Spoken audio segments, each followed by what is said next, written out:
तो देखिए, इसके जानने से पहले कुछ पहले के मार्केट और अर्थव्यवस्था के बारे में जानिए कि पहले जो स्टार्टिंग दौर में हम लोग तो उस जनरेशन में नहीं थे। पहले सामान के बदले ही सामान मिलता था, है ना। पहले पैसा जो है सोना चांदी चाहे जो भी रुपया है, देखिए थोड़ा सा ध्यान दीजिएगा, तो सामान के बदले में ही सामान ही मिलता था। जैसे मान के लिए कि आपके यहाँ चावल है, गेहूं हमको लेना है तो चावल के बदले में गेहूं ले लेते थे, लेकिन उसमें बहुत कठिनाइयाँ होता था। तो फिर बाद में सोचा कि क्यों नहीं इसको जो है मुद्रा में बदला जाए। तो सोना चांदी के सिक्के पहले फिर आया, तो सोना चांदी के सिक्के आया तो उसमें सिक्का इतना भी नहीं सोना चांदी था कि मतलब उसको जो है हम लोग पूरे मार्केट में यूटिलाइज कर पाए। तो फिर जो है थोड़ा सा कम कॉस्ट वाला जो है धातु, कांच पीतल कॉपर वगैरह ये सब आया वगैरह, तो उसमें भी भारी भरकम होता था, कहीं जाने आने में बहुत कठिनाइयाँ होता है। तो स्टील के सिक्का आया, एल्युमिनियम के सिक्का आया, तो एक दूसरे ले जाने में चाहे कहीं भी रखिएगा तो पूरा एक झोला भी आपको 1000-2000 रुपया हो जाएगा, तो दूर दूर तक जाने में प्रॉब्लम होता था। तो फिर जो है नोट आया, तो नोट में भी आया तो बड़ा वाला नोट आया, जो कि इससे कई गुना 4-5 गुना नोट आया। शायद आप लोग कभी देखे हो या बनाए देखो। तो वो जो है वो भी जो है प्रचलन में आया, लेकिन उसमें भी कठिनाइयाँ हो गया, क्योंकि वॉलेट में भी रखते तो वॉलेट में भी जगह नहीं बन पाता था। तो उसको भी छोड़ करके भी छोटा नोट में कन्वर्ट किया गया, तो जो कि अभी प्रचलन में भी है। लेकिन इसमें भी क्या है कि बहुत रिस्क है कि जहाँ भी मान चलिए कि ज़्यादा पैसा भी कहीं लेकर के आना जाना भी ठीक नहीं है। तो इसको जो है कि सोचा कि क्यों ना इसको डिजिटल फॉर्म में कन्वर्ट किया जाए। तो डिजिटल फॉर्म में आज के डेट में देखिए रहे कि बढ़ावा दिया जा रहा है। तो डिजिटल फॉर्म में आपका फोन पे, पेटीएम, गूगल पे ये सब सारा चीज चल रहा है। आप कहीं भी रहिए, पैसा आपको कैश ले जाने की जरूरत नहीं है, किसी को भेजना है तो आप फोन पे, गूगल पे कर लीजिए। तो इसमें भी देखिए ट्रांसफर करने पर भी जैसे कि इंटरनेशनल ट्रांजेक्शन करने में बहुत प्रॉब्लम होता था। मान चलिए कि इंटरनेशनल ट्रांजेक्शन में 50,000 से कीजिएगा तो उसमें भी दिक्कत है। अब ज़्यादा मान लीजिए 5 से 10 लाख रुपया 20 लाख तक कर सकते हैं। तो उसमें फिर एक ने सोचा सब टेक्निकल टीम ने कि क्यों ना इसको क्रिप्टो करेंसी को लॉन्च किया जाए ब्लॉकचेन आधारित पर। अब ब्लॉकचेन के बारे में आगे बताएंगे कि क्या ब्लॉकचेन होता है और कैसे ही काम करता है। देखिए, बिटकॉइन के नाम जो है सुने होंगे कुछ दिन पहले, जो कि आज बिटकॉइन की कीमत 30 लाख रुपया है, एक बिटकॉइन की कीमत। तो जो है अगर आपने जो है 2010 में बिटकॉइन की कीमत हमारा 10 रुपया था, अगर आपने 10 रुपया में अगर एक बिटकॉइन भी आप खरीदे रहते तो आप 30 लाख रुपया के मालिक रहते। अगर 1000 रुपया के आप खरीदे रहते तो कम से कम करोड़ों और रुपया का होता। लेकिन अब तो मान लीजिए वो तो चला गया तो हम लोग पास एक और अपॉर्चुनिटी मिला है एसपीसी कॉइन के रूप में, जो कि बहुत सारे क्रिप्टो करेंसी कॉइन है, लेकिन ऐसे तो बिटकॉइन को मदर करेंसी बोला जाता है।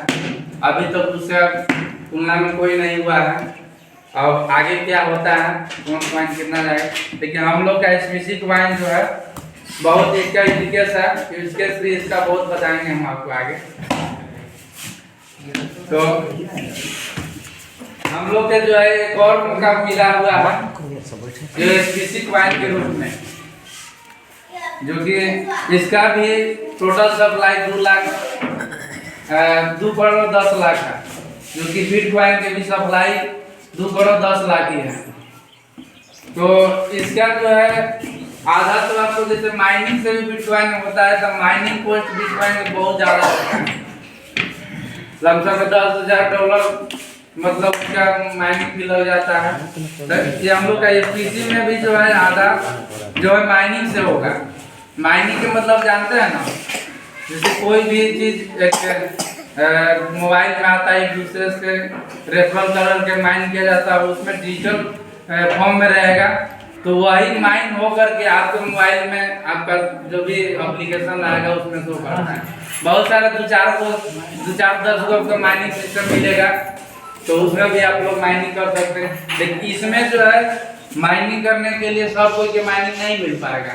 उसमें बढ़िया जो है आपको इन्वेस्टर आता है, उसका भी क्राइटेरिया रहता है, तो उसमें जो है आप माइनिंग कर सकते हैं उसमें।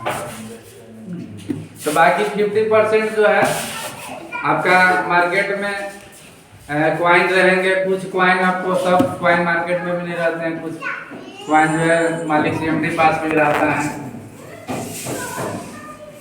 तो हम लोग बिटकॉइन को मिस कर दिए, लेकिन हम लोग एक मिला है एसपीसी क्वाइन, उसको मिस ना करें।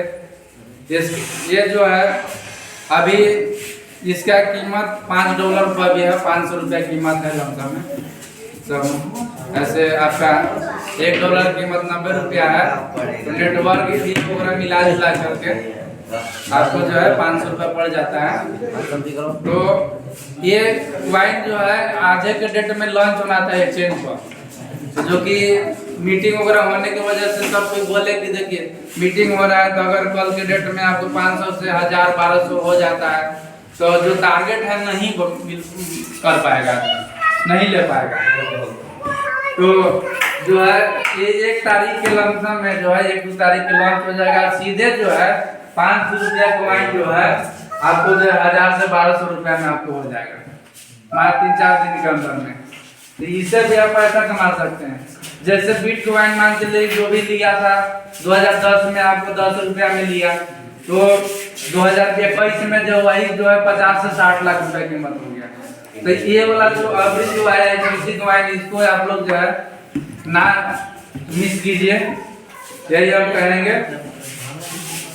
तो ये भी जो है संभावना व्यक्त किया जा रहा है कि 6 महीना से साल भर के अंदर में जो है $1000 से आपको $2000 तक आराम से खर्च कर सकता है। $1000 की कीमत जानते हैं कि 90,000 रुपये आपको हो जाता है।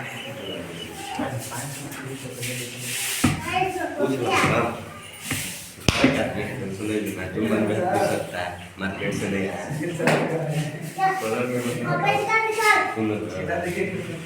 पहले ही बताओ। अब देखिए इसमें भी जो है आप पिछले दफे आप लोग सुने होंगे कि G20 का मीटिंग हुआ था, आप लोग न्यूज वगैरह देखते होंगे। तो उसमें भी वित्त मंत्री जो है क्रिप्टो करेंसी रेगुलेशन के बारे में भी बताया गया है। तो ये जो एक देश का संभव नहीं है कि क्रिप्टो करेंसी जो वर्ल्ड लेवल पर चलती है, तो एक देश चाहे कि हम रेगुलेट कर ले तो नहीं होगा, क्योंकि अदर एक्सचेंज भी है, इंडिया के भी एक्सचेंज है, इंटरनेशनल भी एक्सचेंज है। तो सबको एक्सचेंज अब एक सेंट्रलाइज एक्सचेंज होता है, वो डिसेंट्रलाइज एक्सचेंज होता है। इसके बारे में आगे हम बताएंगे।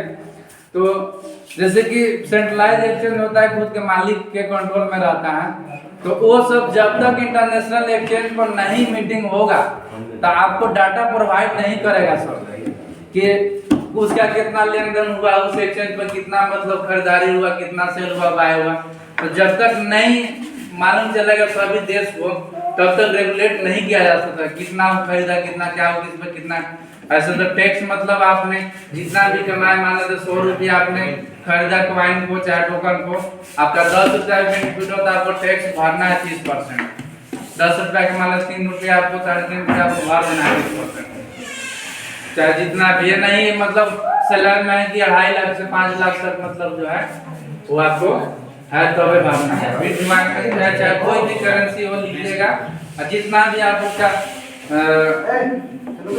लाभ हुआ उसका जो है आपको भर देना है टैक्स। टैक्स नहीं भरने को बहुत बड़ा जुर्माना है और सजा भी हो सकता है।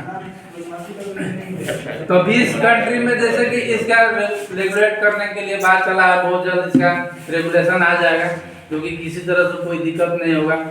जैसे अब जैसे कि आगे हम आपको ब्लॉकचेन के बारे में बोल रहे थे। तो ब्लॉकचेन होता क्या है ना, कि मान लीजिए फॉर एग्जांपल आपका ट्रेन जो है रेलवे जो है मालगाड़ी बोलते हैं, तो उसमें 50-60 बोगिया होते हैं। 50-60 बोगिया में सब में वैक्यूम प्रेशर रहता है, वैक्यूम रहता है। अगर एक जगह भी कहीं भी चाहे इंजन में हो, चाहे बीच में, चाहे लास्ट में हो, वहाँ अगर लीक हो जाता है तो कहीं भी कोई भी नहीं चल पाएगा, कोई भी बोगी नहीं चल पाएगा। तो इसमें क्या है ब्लॉकचेन में कि बहुत सारे पैनल जो है, बहुत सारे कंप्यूटर अटैचमेंट आते हैं, 500, 1000, 2000, 5000। तो उसका क्या काम रहता है, एक पैनल में एक कंप्यूटर में स्टोर हो गया तो दूसरा में आपको स्टोर आपको करने की कैपेसिटी बढ़ा देता है। मतलब आपको उसमें जैसे कि स्टोर हो गया तो अगला में आपको भेजते चला जाएगा। तो जितना भी अगर उसमें कोई भी हैकर छेड़छाड़ भी करना चाहे तो उसमें इतने पैनल रहता है कि आप सबको नहीं छेड़ चाहिएगा। मान लीजिए उस क्वांटिटी में भरा हुआ है 1 लाख, 1 लाख भी अगर कोई भी एक चीज भी निकाला जाए तो तुरंत माहिर बता देगा कहाँ गया, तो तुरंत आपको। ब्लॉकचेन में क्या है ना कि पूरा जितना भी ट्रांजैक्शन कीजिएगा सभी कोई देखता है, आप भी देखिए, हम ही देखें, सिस्टम ही देखेगा। तो ये ट्रांजैक्शन कब छुपा ही नहीं सकते हैं। मान चलिए कि आपने बैंक में पैसा किसी को भेजे तो आप ही आप बैंक वाला जाना है, चाहे तीसरा पास गया वही जानेगा, बाकी चौथा कोई व्यक्ति नहीं जानेगा। तो सारा सिस्टम अब ब्लॉकचेन पर ही होते जा रहा है। जैसे हम लोग क्रिप्टो करेंसी ब्लॉकचेन पर चलती है। अब मान लीजिए कि FIR भी करते हैं तो भी आपका ऑनलाइन ब्लॉकचेन पर सारा आपका FIR ऑनलाइन में देखेगा सब। उसमें बहुत जल्द आपका करवाया होता है। मान लीजिए थाना में आपने नहीं, आपने FIR एक्सेप्ट किया, ऑनलाइन कर दिए, आपका रांची से फॉरवर्ड होते हुए आपको डालटन में होते हुए आपको यहाँ थाना के आएगा। अब क्रिप्टो करेंसी भी आप लोग, बहुत लोग है कि इसके बारे में नहीं जाना हो कि क्रिप्टो करेंसी है क्या। देखिए क्रिप्टो करेंसी के एसेट है, ठीक है, डिजिटल फॉर्म में है, डिजिटल करेंसी बोलते हैं। जो डिजिटल के मतलब कि आप उसको देख सकते हैं, आपका कितना वहाँ पर सिस्टम में पड़ा हुआ है उसका वैल्यू का, लेकिन उसको आप ना छू सकते हैं ना आप हाथ में ले सकते हैं। जैसे कि आपका बैंक में पैसा पड़ा हुआ है उसी तरह से आपका इस तरह। तो इसमें आप करोड़ों कितनों भी ट्रांजेक्शन कीजिएगा, कोई बाउंडेशन नहीं है, कोई लिमिट नहीं, जितना भी एक बार में जितना आपका क्रिप्टो करेंसी आप ट्रांसफर कर सकते हैं। देखिए इसमें भी आपका 14 को जैसे फंक्शन आप लोग को हमने बताया। जैसे स्टेकिंग इसमें होता है, और इसमें डेस्क स्वैपिंग है, ब्रिजिंग है, एक्सचेंज है, SPC कॉइन मार्केट कैप जो कि दुनिया में दूसरा नंबर पर जो है, तीसरा नंबर पर जो SPC कॉइन मार्केट कैप है, जो कि बाइनेंस के पास भी नहीं है, एक्सचेंज दुनिया के नंबर 1 है। तो हम लोग के 14 को मैंने हम लोग के फंक्शन सर्विस है जो कि किसी पास नहीं है। इसका इतना एजुकेट तगड़ा है कि आगे हम आप लोग के बताएंगे कि आप लोग कहिएगा कि हाँ हम इस सिस्टम में क्यों नहीं जुड़ेंगे। SP वॉलेट है आपका, SP क्राउड फंक्शन है, SP ई-कॉमर्स है। तो इसमें पहला स्टेकिंग समझिए कि मान के चलिए कि स्टेकिंग का मतलब होता है जैसे कि स्टेकिंग हुआ चाहे आपका फार्मिंग हुआ, तो मतलब जितना भी आपका पैसा है उसको मतलब बढ़ाना। जैसे कॉइन मान चलिए कि हमने 10 कॉइन चाहे 100 कॉइन लिए तो उसको स्टेकिंग कीजिएगा तो 400 दिन का स्टेकिंग होता है। 4 से अब स्टेकिंग के मतलब कि जैसे बैंक में आप पैसा जमा करते हैं ना, फिक्स डिपॉजिट करते हैं चाहे RD करते हैं, तो आपको बीच में पैसा वो नहीं देती है, आपको समय पूरा होगा तब देगा। बीच में चाहिएगा करने के लिए